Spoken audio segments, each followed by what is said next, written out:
Hey guys, it's Amara. Welcome back to German Made Easy for You. In today's video, we're going to be talking about the verb sich freuen that is frequently used with the prepositions auf and über. So without further ado, let's get started. The verb sich freuen, when used with the preposition auf, it means to look forward to. It talks about future or upcoming events.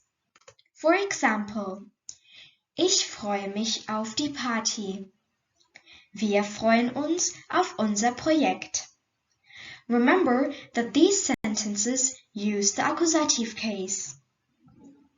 Sich freuen, when used with the preposition über, means to be happy about.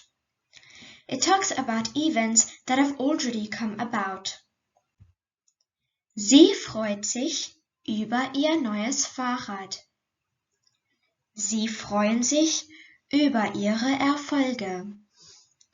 Remember that such sentences use the accusative case. Danke fürs Zuschauen, Leute. Ich hoffe, euch hat das Video gefallen.